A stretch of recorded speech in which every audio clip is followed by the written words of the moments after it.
Okay, I am going to find the activities the assignments that you are given in the evolution module. The first one is on natural selection, and the second one is on the cladogram. So let's see.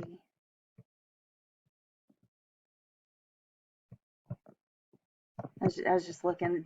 I saw that exam 4 was due on December the 3rd. Um, okay, so natural selection. It says, see the above worksheet. You can either print it or do it on your own paper. Make sure you do the graphs too. All right, so, okay, so I think I understand what some of the problem is.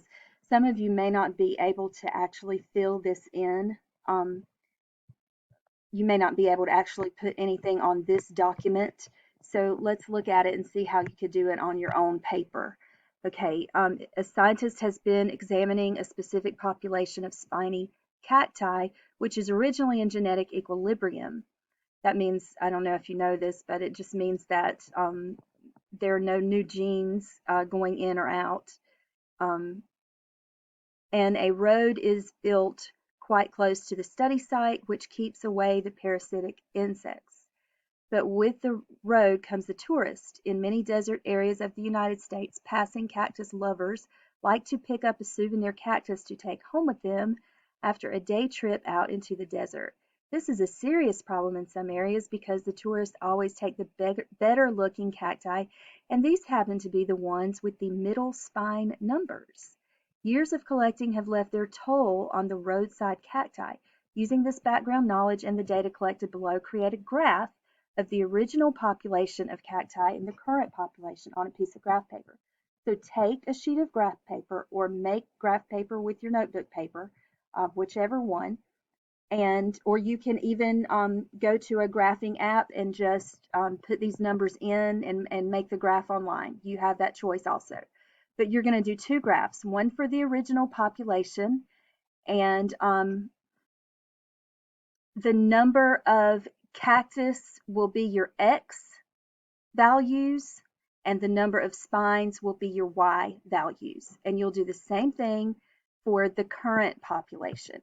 You'll do two different graphs where the number of cactus is your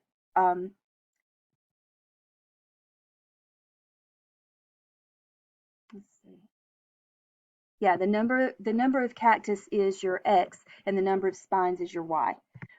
Okay, and then answer the questions, and you don't have to rewrite these questions out if you're doing this on your own paper. Just write number one and the answer, number two and the answer, um, and then draw on your sheet of paper the answer to number 5, what you think the graph will look like in 50 more years. Example 2 is just giving you another graph to do and questions to answer about that graph.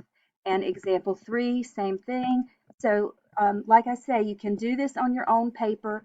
You can use graphs to do you can use graph paper to do the graphs, or you can use a graphing app, and then you can answer the questions. You do not have to rewrite the questions. Um, so I hope this helps with the natural selection. This is your cladogram worksheet, and again, it's a PDF, so you may not be able to actually put your answers directly on the worksheet online. You can put them on notebook paper. You can print this out and write on it. Just take a picture of it and send it in. Just whatever way that you can get me the information, but you do not have to copy stuff like questions and figures and that kind of thing. So this is a cladogram. What this means is this is the bottom stem of the cladogram, which represents the original ancestor to all the other animals in the cladogram, or all the other organisms in the cladogram. That original ancestor diverged into an organism with a 3-chambered heart, and then into an organism with a 4-chambered heart. Now, the organism with a three-chamber heart diverged into the different reptiles. The tuatara, the lizard, and the snake. And the bird, oh gosh, I was like, what is that? Oh, this is a bird because birds are now classified in with the reptiles um, because they're related to the, that's not a bird though. Hold on just a second. I'm sorry. I really, oh, I think it's just like a, okay. If you guys ever feel stupid, you cannot feel stupid anymore because that's just a bracket. Um, so the four-chambered heart organism diverged into the crocodiles and the alligators. They go in the same group, and the birds. So the birds are in with the reptiles because they're related to the dinosaur, and the archosaurs were the original dinosaur ancestors. So that's how a cladogram works, is it shows shared traits. Now you've got a picture of these organisms and they're common, so you should know most of the types of traits that they have. You've got a frog or a toad, you've got a goldfish, a bird, and a koala bear, and a lizard. Okay, so all of them have a backbone, so you put an X for all of them.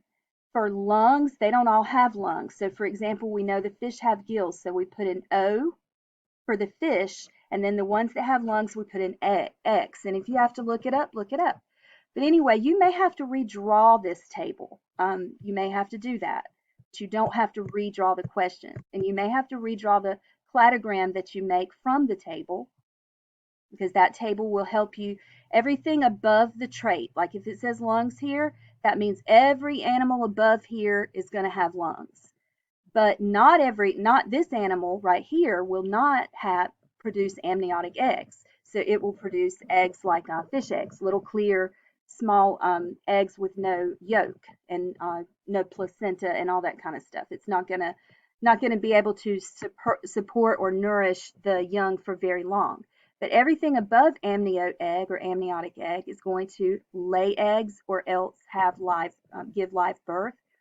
And so you'll do that cladogram. You may have to write it out. Then you're going to make your own cladogram, and that, of course, you're going to have to write out too. So I hope this makes it a little bit more clear. Then you can just upload both the cladogram and the natural selection to their correct assignment.